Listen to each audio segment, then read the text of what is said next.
Hello, I'm David Munro. I'm Surrey's Police and Crime Commissioner, and could I welcome everyone for tuning in for the latest of our Surrey Police roadshows.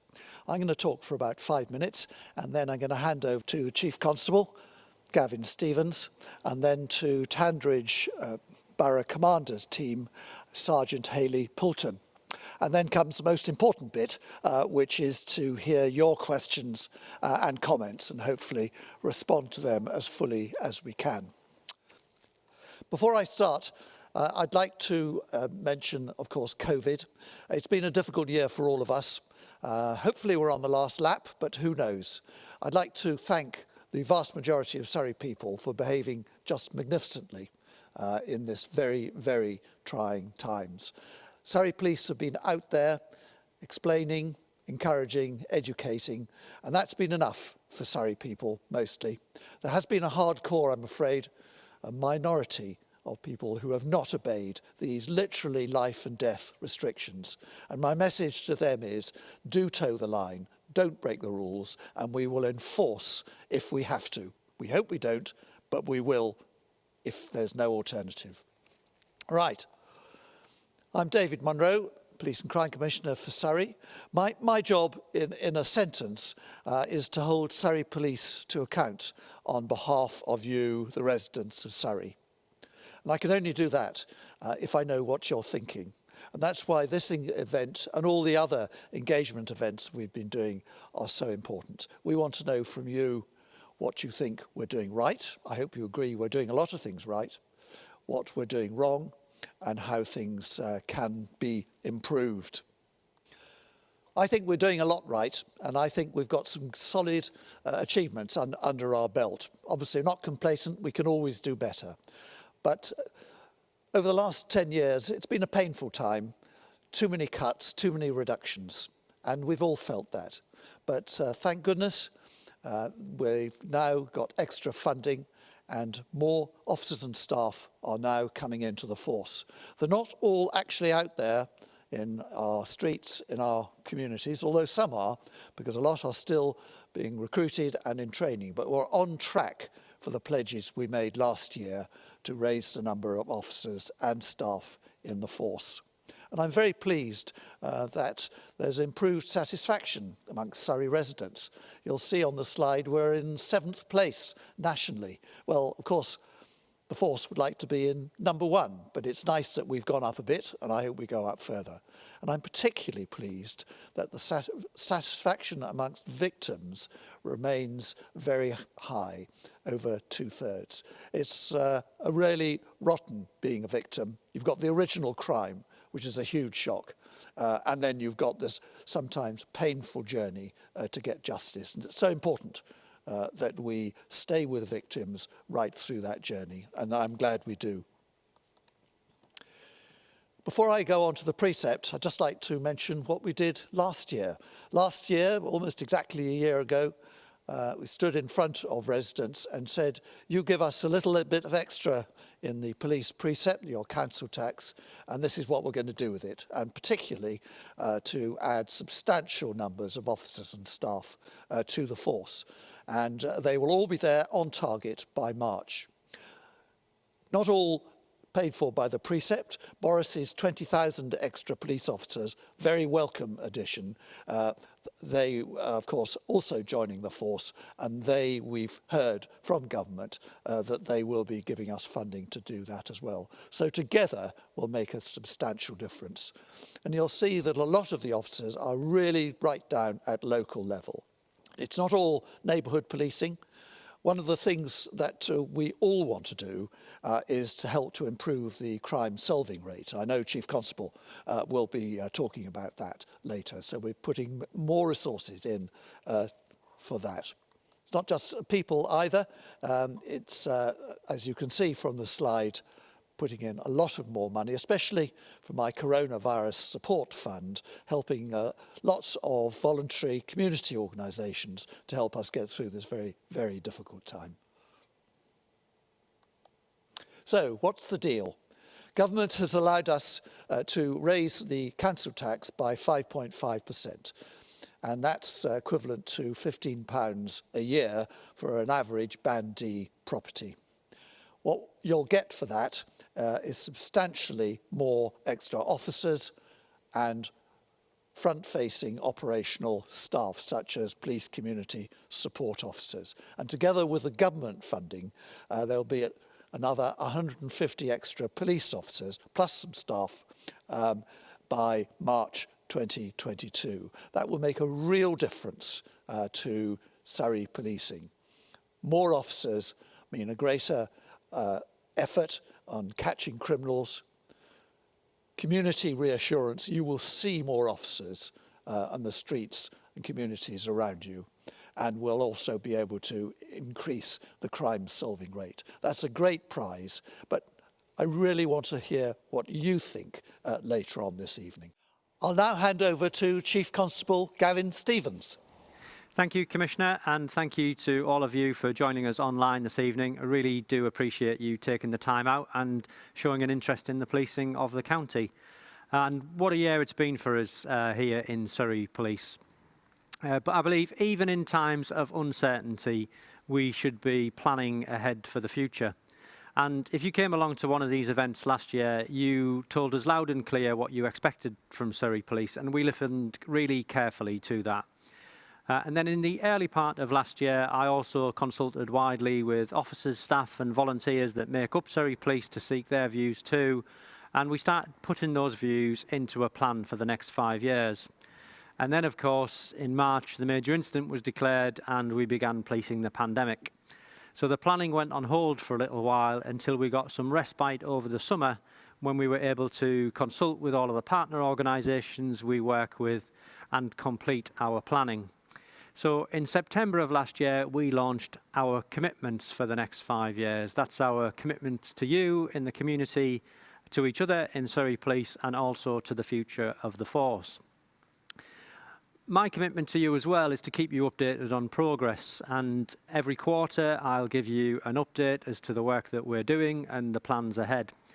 In fact, we've already had our first quarterly review, which went out early in January. So if you've not seen that, please do look back at some of our social media feeds online, which will give you a review of what happened in the first quarter and what the plans are for the coming year. I'll speak about that in a little bit more detail, but I really must start by paying a huge tribute to all communities across Surrey, to the organisations that we've worked with, to our staff, officers, volunteers that have helped us police the pandemic. We've done everything humanly possible to try and keep communities safe. And of course, much of the media focus on policing the pandemic has been about the enforcement, the issuing of fixed penalty notices and the like. But those of us in policing know that that is just a tiny, tiny fraction of what we've been involved in. We have a very active role in the emergency planning involved as part of the local resilience forum. Our police community support officers and neighbourhood teams have done many thousands of visits to vulnerable people across the county to ensure their safety. Our police cadets have been involved in delivering food parcels. We've had officers come out of retirement to deal with some of the difficult issues around planning and logistics, supply of personal protective equipment to over 900 different organisations across Surrey, and of course the very sad task of supporting the many hundreds of families that have been bereaved as a result of the pandemic. difficult work, and I pay tribute to all the support we've received. During the first wave of the pandemic, we did an independent survey, and our residents, you told us, in fact, 92% said they had confidence in how the local neighbourhood policing team had responded, and I'm ever so grateful for all of that support. So, turning to our first set of commitments, our commitments to you in the communities. If you heard me speak at one of these events last year, you'll know that I want Surrey Police to have a preventative outlook, for us to be a force that has very low crime levels, and I'm pleased to report that our efforts are paying off. We're the 6th safest county in England and Wales, and the safest county in the southeast of England. And that's no small achievement, considering we have a significant border with the capital, Europe's busiest motorway network, and proximity to 2 major international airports. So I say a huge thanks to the team that have kept our crime levels low. Looking at what we do to protect our communities, sometimes that's in ways that are perhaps not seen to many. Just a small example of that where we've led the way is Operation Signature to tackle romance fraud. There were 27 victims of romance fraud last year who suffered losses of over £280,000 collectively. So that's just one example of the sort of crime that we tackle to protect our communities that perhaps is unseen by many. Turning to the work that we do to pursue offenders, again, just a few small examples.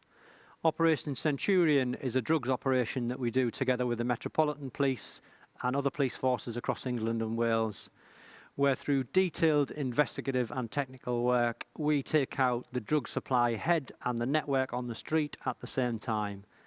Those operations have continued apace all through the pandemic, are going on as we speak, and help reduce the harm caused by drugs on the streets of Surrey. Operation Tramline is work that we've done to keep the roads of Surrey safe for you and your loved ones.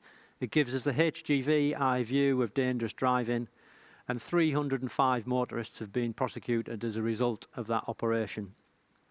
And more recently, Operation Rally, we've done together with British Transport Police. And this is tackling those criminals, whether through theft or damage, blight our beautiful county. Whether that's through dumping refuse on the road, stealing scrap metal and catalytic converters, or defacing the beautiful buildings we have for the materials that they contain. This operation has seen us stop over 150 suspected vehicles, deal with over 30 offences, including licensing and immigration offences. Of course, there's always more that we can do, and the Commissioner has said that our focus this year is to solve more crime. If you're a victim of crime in Surrey, your chances of having that crime solved are not high enough, and we want to do better for you on that. Turning next to the commitments that we've made to each other within the organisation, I'm a really strong believer that what it feels like to work in an organisation directly affects the quality of service that we give to communities. So we aspire to the highest professional standards. And sometimes that means tackling those issues that can be in plain sight. We're proud to be part of the Everyday Sexism programme, where through an online debate within the organisation, we discussed those issues that female colleagues can face discrimination with as part of their routine every day-to-day work. We've had a campaign called Not in My Force, because we want the highest standards of behaviour in Surrey so everybody feels welcome and is able to give of their best.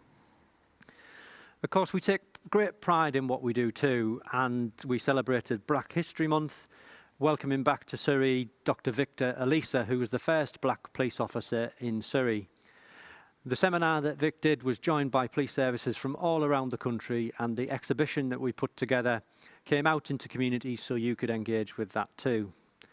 And of course, we want to be a truly inclusive organisation, an organisation that represents our communities that you can see yourself in. And up to November of last year, we'd welcomed 268 new officers to the organisation. And in October, we had our biggest attestation ever, swearing in 75 new officers on the same day. If that wasn't enough, we also welcomed 33 transferees into Surrey, some of whom were returning back having tried policing elsewhere. We also welcomed 56 police community support officers and 301 police staff colleagues. So it's been a tremendously busy time for our recruitment and training teams. Taking all of that, our focus for this year is to really maintain and improve those exceptional high standards of professionalism.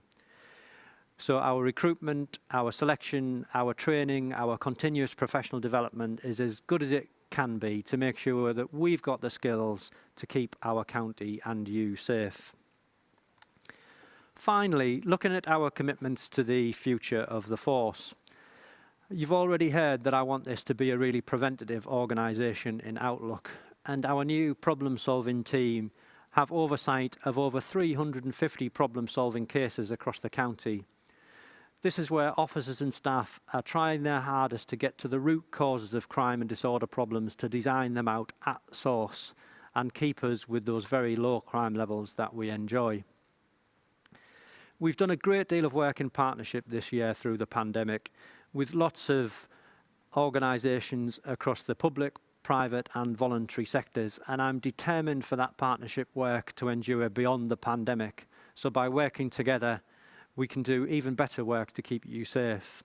Just one example of that are the hours put in by a volunteer special constabulary, 43,000 hours of service this year, with many colleagues coming to us from jobs that had been furloughed and choosing to give their time to policing.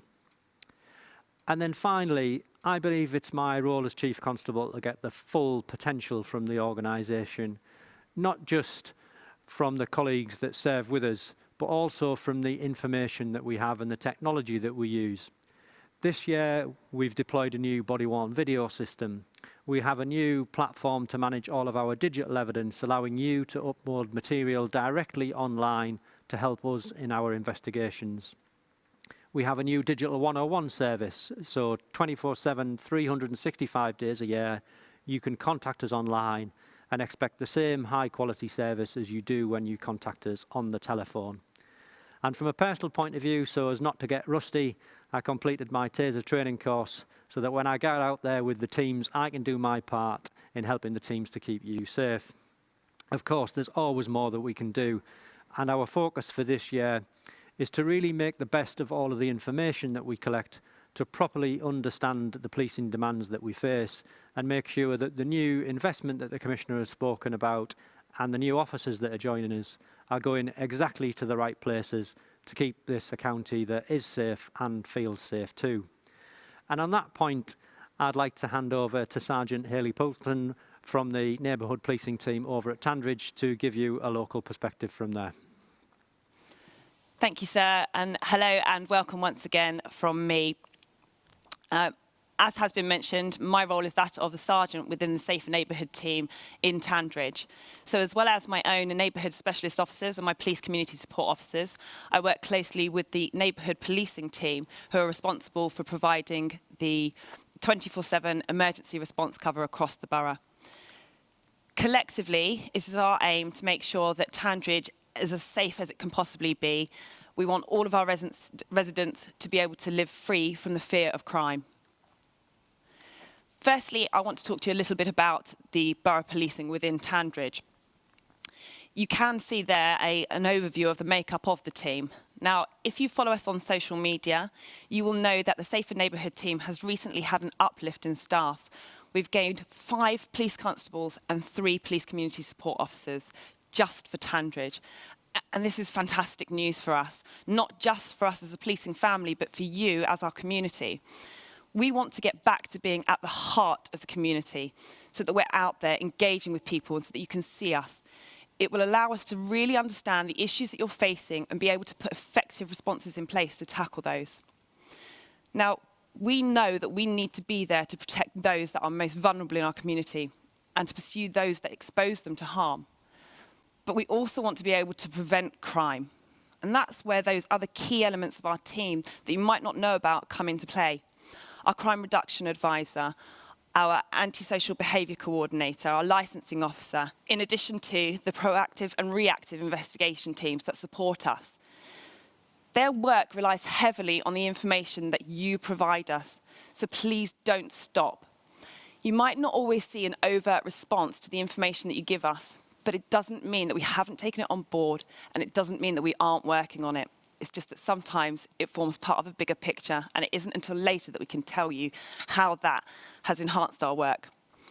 Now, in addition to the policing teams that I work with, we work closely with outside agencies such as Tandridge District Council, our local parish councillors, as well as some of our residents in the neighbourhood watch teams, community support teams, charities and outreach programmes. Now, moving on, I want to talk slightly about our priorities. As I've already touched on, it's our job to protect the vulnerable amongst us and reduce antisocial behaviour.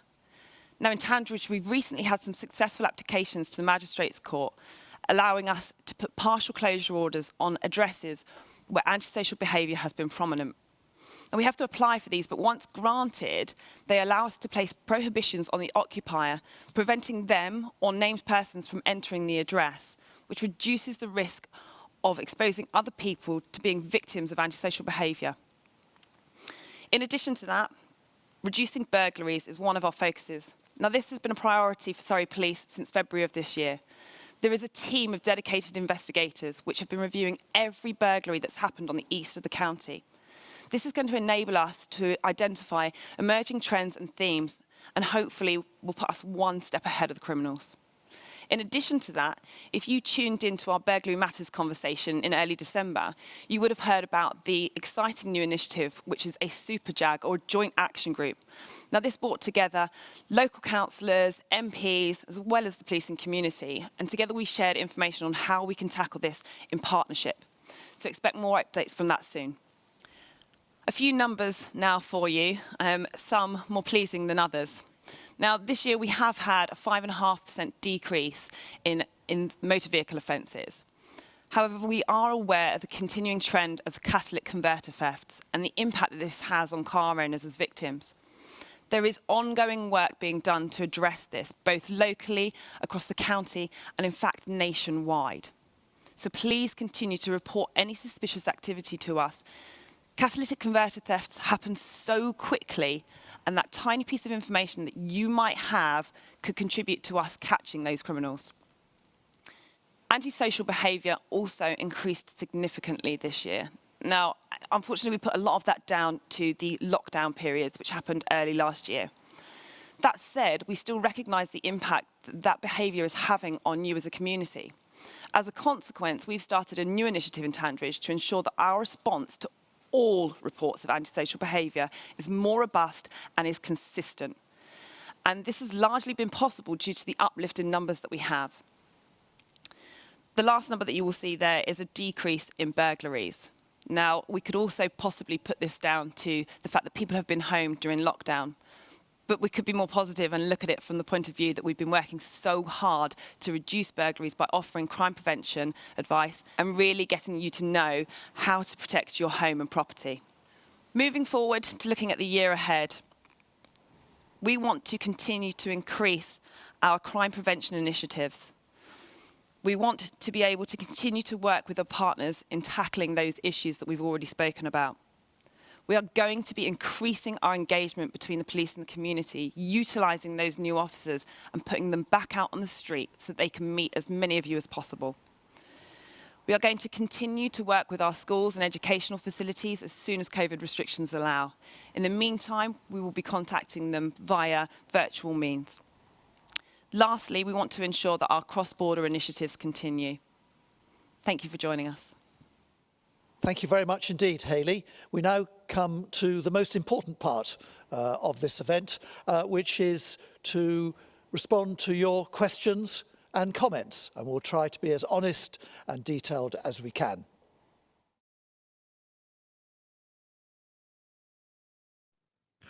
Hello, everybody. Thank you very much for joining us. I'm David Munro, Surrey's Police and Crime Commissioner.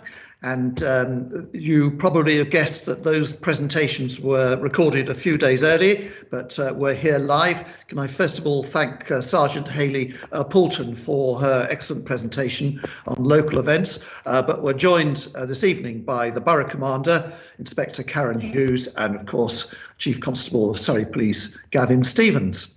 So let's start with the questions. The first one is all about Neighbourhood Watch. And I'll ask Karen to take it. What do you think relationships are, Neighbourhood Watch, with Surrey Police, especially in Caterham? And I may say I got a query from a Neighbourhood Watch coordinator in Hambledon Park this morning, which I will be answering to see whether we can improve any relationships there.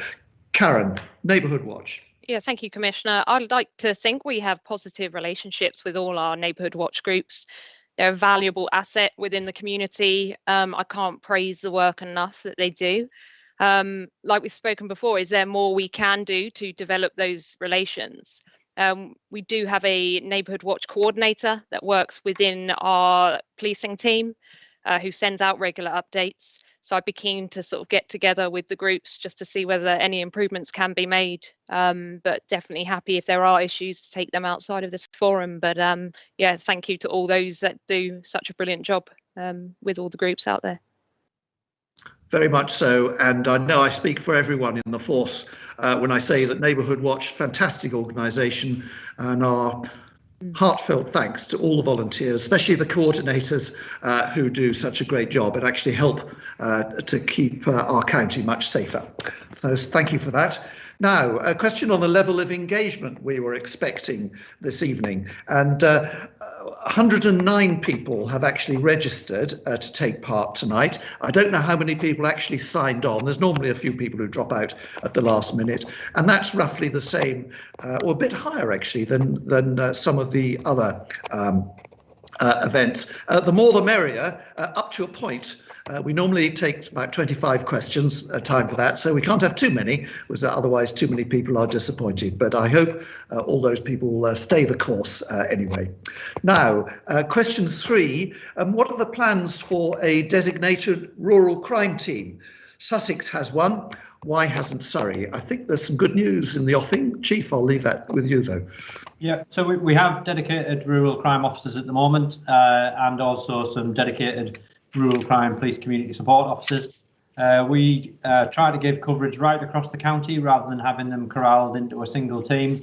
But there are proposals to increase the size of that next year, depending on the level of funding that we're awarded through the local precept. So very much agree with you that we want to give effort to rural crime and tackle those issues. And I know Karen's had a number of local operations that she might want to speak about as well on that.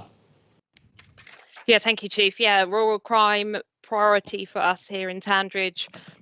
We've recently started up a new community safety partnership with a number of partner agencies, where we're going to look to see how we can make Tandridge the safest place it can be and protect those within it from crime. And within that will be rural crime. So over the last year, we have run some rural crime dedicated operations under Iguana. The most recent one was done back in November, which resulted in an arrest and some seizure of air weapons. Really positive. But we have targeted daily patrols for rural crime.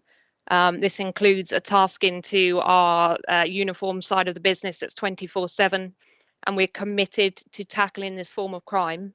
And we're working with our neighbouring forces to learn some good practices from them as well, because we're aware Sussex have a rural policing team, which is fantastic. So we can learn a lot from them.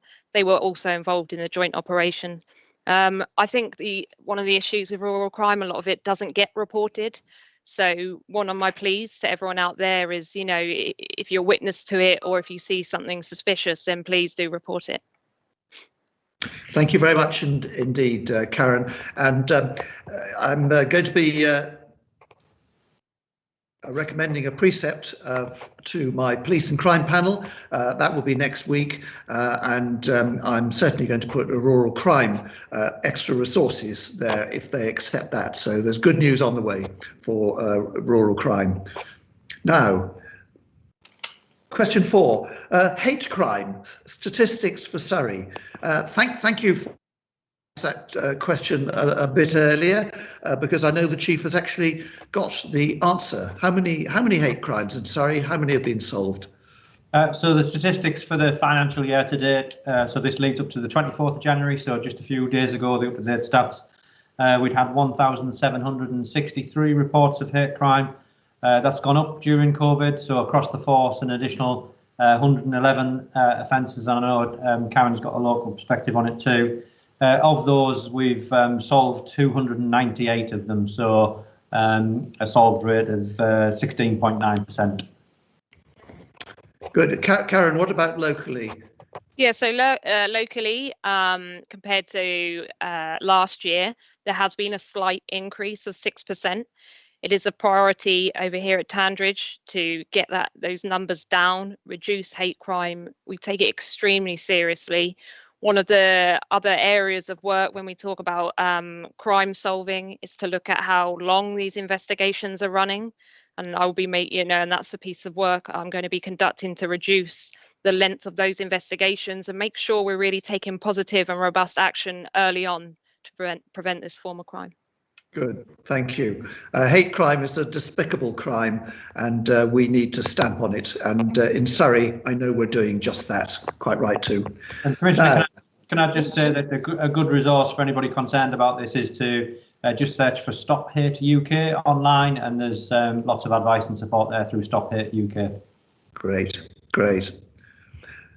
COVID. How many officers are allocated on COVID breaches, and of the fines that are issued by Surrey Police, fixed penalty notices, how many are going to be paid? I suspect that's quite a difficult question to answer, the second part, but the first part is straightforward. Chief. Yeah, so, well, the first thing to say is that the entire workforce in one way or another, so 4,000 people has been engaged on the COVID response. So, of course, often what's reported in the papers is about the breaches and so on, but we've got officers dealing with everything from the logistics support to the mass vaccination programme, delivery of personal protective equipment, all the way through to our cadets helping with providing supplies to the vulnerable. All officers, when out and about on patrol, of course, are alive to COVID breaches and the reports that we get. We have had some additional dedicated patrols. We got some additional money, and Karen can perhaps give a local perspective in a moment about what that looks like on Tandridge. In relation to the fines, of course, we deal with many thousands of reports of breaches, and the vast majority of the Surrey public have done the right thing, and when we engage with them, they'll do the right thing as well. Sadly, in over 600 occasions now, we've had to issue tickets, including a couple of £10,000 tickets. The statistics on payment of fines are one for the courts. I don't have accurate information on that. Some of the early national trends were there were about half the people were paying the fines straight away. And of course, there'll be business to do through the courts in due course on that too. But Karen, locally on COVID. Yes, sir. Yes. I'm going to say, if people obey the rules, there's no questions of fines, fixed penalty notices in the first place. Karen. I mean, from a local perspective, I know we've spoken of those fines, but actually it's been relatively low in Tandridge, showing that the majority, of the Tandridge community are adhering to the rules and really supporting us during this pandemic. So that's fantastic. Locally, with regards to those dedicated patrols, there are identified hotspot areas where those areas are then therefore being patrolled on a daily basis. And that's both with those units assigned as part of that operation and the local team. So we have increased patrols specifically for COVID-related incidents. So again, if you do happen to witness or see anything, please do report it. Absolutely. Thank you very much. Next question is on dog crime. The questioner points out that dogs are really expensive these days and sometimes an attractive target for criminals. What are the police doing about that to protect the dogs themselves and, of course, their owners? Yeah, thank you, Commissioner. I'll give a force fire perspective, and I am aware of investigations around dog theft that have gone on across the force, and a neighbouring inquiry that resulted in some enforcement action recently. So lots of families have wanted a pet to keep them company during COVID, and of course that's led to an increase in the crime trends. Karen, I don't know whether you've seen any of that locally in Tandridge? Yeah, locally there have been a couple of jobs, one which is still under investigation, but definitely a national rise in this form of crime. It hasn't majorly impacted on Tandridge, but there have been, like I said, a couple of jobs. Just to add to that, sir, and those jobs coming in or any information relating to that form of crime is reviewed to identify any particular patterns or trends or potential intelligence that could lead us to identify who is responsible. So these crimes are therefore, they're not coming in, they're not just being filed, it's very much the open, active investigations if there are priority lines of inquiries. In terms of sort of local crime preventative measures, we have put increased patrols in open spaces. In terms of sort of prevention advice, that's something that we will continue to put out on social media. But again, it would be cases of maybe at times whether or not the dog should or not be on a leash might have to be a bit more of a stronger consideration in the current climate, but the patrols are being increased. Good, that's good to hear, yes. Great. Now, a message from someone who had a bad experience with Nottingham knocker, those people who knock on the doors and won't take no for an answer. Late in the evening, and I'm currently self-isolating. He was quite abusive and wasn't easily deterred. The questioner says the Surrey Police website unfortunately didn't appear to be of much use. I'm very sorry to hear that. Chief, can you respond to that? Yeah, well, firstly to say about door-to-door people calling, that shouldn't be happening during lockdown. So you did the right thing to report it to us, because that's definitely not permitted. Sorry you didn't have a good experience with the website. We do get many hundreds of reports each day online. If you didn't find it easy on the website, if you are on any social media channels, it doesn't matter which one, Instagram, Facebook, Twitter, then you can contact us on any of those, either through a public message or a private direct message, and we do receive those 24/7 and will respond in the same way. So if you find it easier on a social media platform, that's fine too. On the online reporting tool, you can report those suspicious incidents to us. But sorry you didn't find it easy on that occasion. Karen, has there been a specific problem in Tandridge with Nottingham knockers? No, not a specific problem. We haven't seen a rise in it. Obviously, if we do get reports of it, we will follow up with those and increase patrols to, identify whether there is any suspicious activity in the area. If we come across those that purport to be Nottingham knockers or similar, then their details will be obtained and the necessary checks completed to make sure they are who they say they are. Yeah, it's very unpleasant, and some people are rightly fearful. So have nothing to do with them. Don't open the door, and close it as soon as you start feeling uneasy, and then report it as the answer. I was going to say, really key to report, because they need a license to be doing what they're doing, and we will look into that. So definitely worth phoning it in straight away. Good, thank you for that. Something different now. What future investments are you making in IT to support the mission, do more with less, and make officers more efficient? The easy answer is we're doing a lot, but I'm sure, Chief, you've got more to say than that.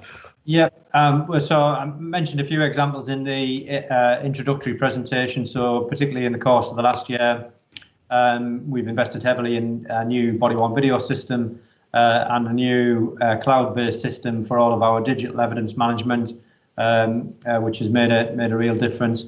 We're actually one of the leaders in the field with our mobile technology, so most of what colleagues need to do out on the streets can be done on their mobile phones. That technology was then adopted by Sussex Police and is also soon to be adopted by Thames Valley and Hampshire Police, which will give us the same system throughout the region, which will be really great. Saves a lot of time. Of course, there's always more that we need to do. quite a bit happening around the vehicle fleet. Our vehicles are effectively mobile officers now, so ensuring that they are properly connected is really important to us.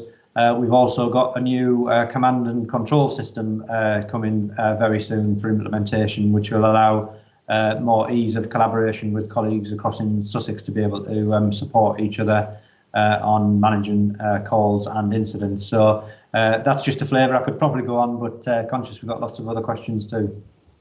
Good. Yes. Thank you very much. And I do know from speaking to members of the force that the personal IT is going down really well with officers and staff. They think it helps their job a lot. And of course, anything that helps the police also helps the rest of us.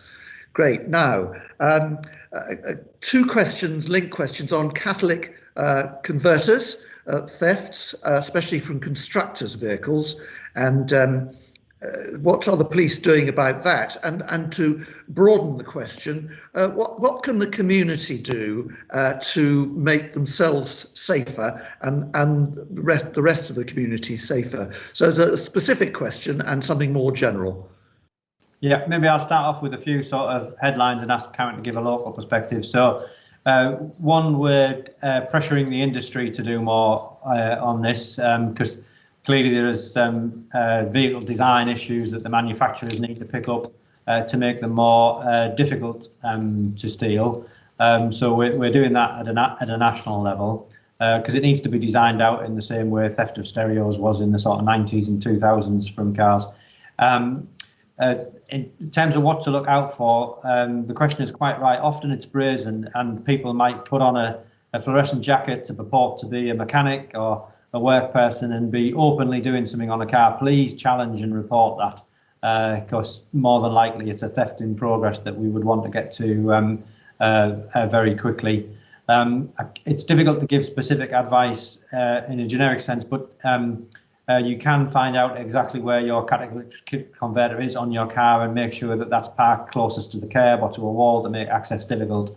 But I know the teams have been doing local operations on this, and Karen will have a perspective as to how much of a problem it is in Tandridge.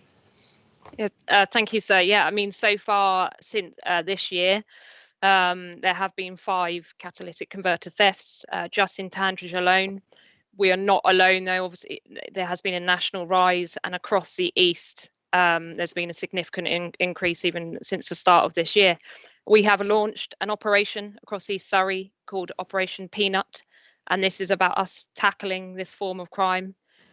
This will enable us to identify those hotspot areas of vulnerability, identify patterns and trends, and review all cases to look for positive lines of inquiry that we can follow up, or it may bring about intelligence that can be shared with other forces that may result in us identifying who is responsible. As the chief mentioned, in terms of the advice to give around sort of preventing this form of crime, what like the chief said is, if you do see anything suspicious, is to report it at the time. And if you have any information or intelligence linked to potential areas in which these catalytic converters are being taken to, then again, it's something that you can report to police or Crime Stoppers. Yeah, that's the local picture. Great, thank you very much indeed. A question on police stations. What plans are there to open more police stations? The straight answer is there aren't any plans to open more stations. There are police posts in every single borough, and it's my pledge as a Police and Crime Commissioner that while I'm here, that they will stay, and we are moving our headquarters to Leatherhead from Mount Brown. So there's not fewer police stations open to the public, they'll be the same. Chief, have you got anything to add on police stations? Well, only that I think there's always been a difference between the police station and having a presence in the local community, and that happens in a number of ways. So we always in Surrey want to have that local footprint, but that doesn't necessarily mean that it needs to be in the police station. Thank you. If you open a police station, we have to take police officers off the street to man it, presumably. There's no point having a police station unless it's accessible, does it? Right. Now, a resident of Warlingham doesn't see enough uniformed police officers. Please, can they see more? I think your prayers are going to be answered, aren't they? Well, there's certainly going to be more police officers and staff, police community support officers, for instance, in Tandridge. Karen, would you just like to repeat the numbers, which have already been mentioned, I know? Yeah, definitely really exciting times ahead. Significant uplift in numbers on just the local neighbourhood policing team, but that's, not including the actual response teams as well that have also had an increase. So on the local team now we have 7 neighbourhood officers. We're actually now, since that original presentation, we've got 13 PCSOs. You will see the team around more. We talk about Warlingham. They were there last night. They issued 7 antisocial behaviour warning letters and some COVID breach warning notices to parents as well. So there was active, strong engagement in Warlingham last night. This will continue. You will see more of the team. Please also, check out our social media, because that's also where you may see where they're out and about that day. But, we're here and we're here to engage and we're here to keep you safe. Thank you very much, and hear to that. A question from a resident who lives in Wheelers Way, on the boundary of Tandridge and West Sussex. Used to see lots of patrol cars regularly, but not been seen around here for ages. I'm sure they have been there, but would you like to explain a bit more detail, Karen? Yeah, I mean, it's difficult, because it's one of those things. The officers are out and about. If you don't see them, it doesn't mean they're not out there. And that's, in a way, sometimes if you just look at the social media, you'll actually see the coverage that has been, that they have managed to complete that day, or those hotspot areas they've been patrolling. I would say if there are particular issues that you're suffering at the time, to make sure that is reported. We are intelligence led. We really rely on the public to let us know what is happening in their community. This gives us a better idea, and then we're able to target our resources more effectively. And that's through working with partners as well. So, but yeah, I mean, I guess it links back to the question before, in that ultimately there will be an increased police presence with this fantastic uplift. Good, thank you very much. And now 2 questions about these sessions themselves. One asking if there are closed captions available, and another one asking us to consider a signer or subtitles for future events. Well, I can say thank you for that. We will look at that. Everything comes with a cost penalty, of course, and it takes quite a lot of organisation, but it's a good point. We want to be available to every single resident of Surrey, whatever their visual impairments or hearing difficulties or anything else, and so we will certainly take that on board. Thank you for that. Now, please ask the Chief Constable to say a few words on the newly formed Tandridge Community Safety Partnership Board, and how is it going to work? Well, that's probably a better local initiative for Karen to talk about than myself. We do have strong partnership boards right across the county, and it's the force level forums that I normally engage with, but I'm sure Karen's got a local perspective on the partnership arrangements there. Yeah, the new partnership's really exciting for us, because it's broken away from what was a divisional partnership to more localised to boroughs, allowing us a group of partner agencies to come together and tailor our response to meet the needs of the community of Tandridge, as opposed to being governed potentially by other boroughs who may have differing issues to what we do over here.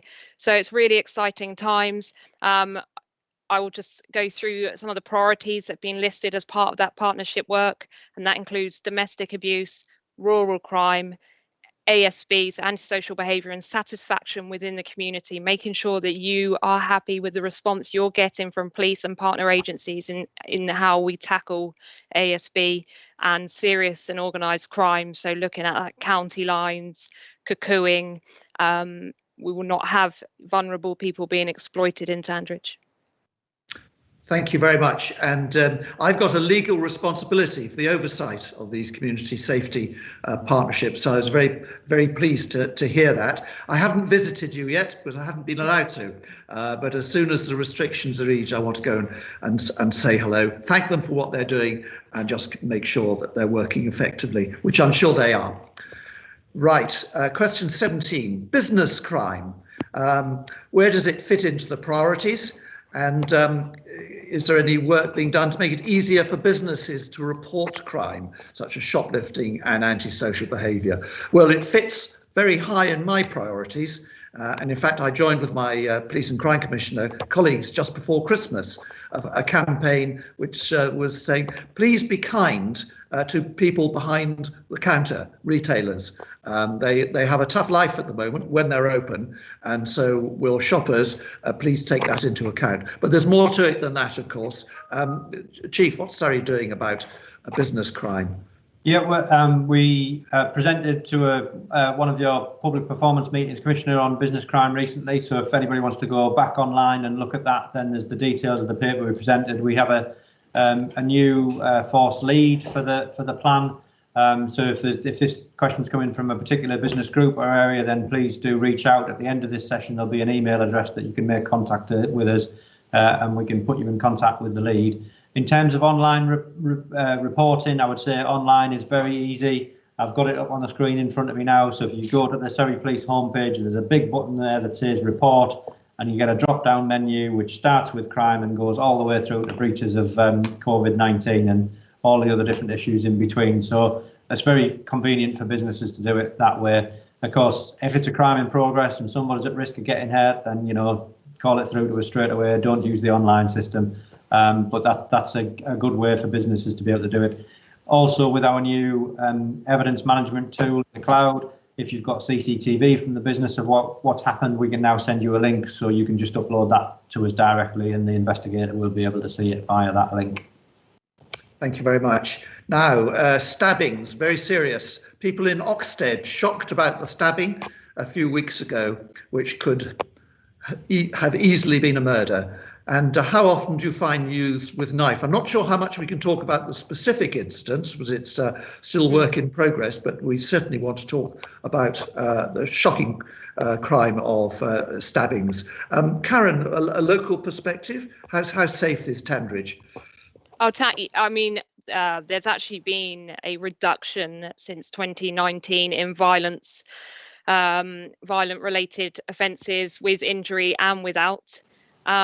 This was an absolutely appalling, shocking incident, something I won't go into any further detail with. It's a live investigation, but it's important that we take that incident and look to see what preventative work we can do with the young people within Tandridge. What we did last year was we rolled out some workshops within the secondary schools, particularly focused on knife crime, and that was with youth support services. That will resume when we can, and so, but yeah, that's, I mean, that it wasn't something that could have been predicted, but yeah, knife crime isn't, like I said, Tandridge is safe. I wouldn't say knife crime is an issue in Tandridge at this time. But of course, each instance is shocking in itself. 100%, yeah. Yes. And Chief Constable, anything to say on knife crime?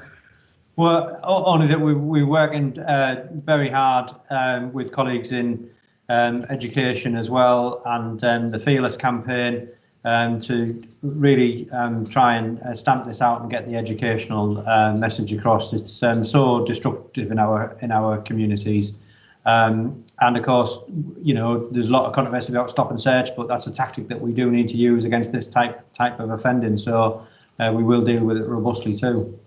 Absolutely. Thank you for that. We're reaching the end now, but there's still time for a couple more questions. And as a WhatsApp group for businesses to enable them to respond immediately to events in the town, I guess that's Oxted, and they'd like to add the police and others to that. I'm sure that would be no problem at all, and maybe we can take that outside the meeting. But Karen, you may know something about this already. No, I was just going to say it's a difficult one in terms of what platform we join, because ultimately we would struggle potentially to monitor it 24/7, and then should anyone then raise any concerns or crimes that actually need to be brought to our attention sooner rather than later, not picked up due to it being on that. But what I'd like to take this outside of this meeting to see what sort of platform could be used or processed. But yeah, that might be the difficulty with a WhatsApp group. Yeah, but just support Karen on that. There are thousands and thousands of WhatsApp groups across the county, so we can't take part in individual groups. But what we do ask is the administrators of those groups that if they see something that they feel needs to be reported, then they can report it to us on our official social channels, which are monitored 24/7, 365. But it would be a physical impossibility for us to monitor all those groups in the way that I know that you might like. Okay, but many thanks for the spirit behind that offer. Absolutely. Thank you. And I'm going to take 3 more questions. How do we get a Neighbourhood Watch police recognised scheme in Surrey, as it just doesn't seem to be happening? I suspect this is the same area that I got an email about this afternoon, which I promised to look into. But more generally, how do we get Neighbourhood Watch police recognised? Chief, is this one for you, covering the whole county, of course? Yes, so I mean, difficult to know exactly what's behind that question, but I'm sure Karen and the local team can support in making it a recognised scheme. I'm actually involved in a recognised scheme myself for the area where I live, so I don't see that being too difficult. But Karen? No, I don't either, Chief. I think that's a case of what can we do together with the platforms we've got available to be promoting Neighbourhood Watch through our sort of social media platform and through partners as well. So yeah, that's definitely, I've written it down, a piece of work that needs to be developed. Good. And as I say, I suspect I know about this anyway, but if it's something new and I haven't responded, could the questioner please get in touch with me direct? Thank you. Now, this is the last question, as we have run out of time. A political party delivered leaflets during lockdown in defiance of the Chief Constable's instructions. And the leader of the party said it was a voluntary activity. Have representatives of the party been spoken to? But more generally, is delivering leaflets allowable in this period of lockdown? The answer is surely no, but Chief Constable, you can give the definitive response to that. Yeah, that's right. I've had a number of questions about leafleting and whether it's voluntary activity. It isn't. It's not allowed within the regulations. That clause on voluntary activity was about essential services that are providing necessary support during the pandemic, for example, domestic abuse services and so on. So leafleting is not allowed. That's been made very clear nationally and locally by me to people who've queried locally, so any reports of that would take seriously. And logically, just think it through. We're all being asked to behave as if we have the virus. And if you had the virus, you wouldn't call door to door between different houses. We're not through this pandemic yet, and we've seen the terrible impact that it's had on our community. So please do stay safe all and do the right thing. So leaflet delivering, no. It's literally a matter of life and death, isn't it? And on that note, I know there's more questions, but we've run out of time. Please contact us separately. We can answer the questions individually. And I'd like to thank the panel for attending. And I'd like to thank residents. Thank you very much indeed for tuning in and giving us a really good selection of questions. So with that, we'll all say cheerio. Thank you. Thank you.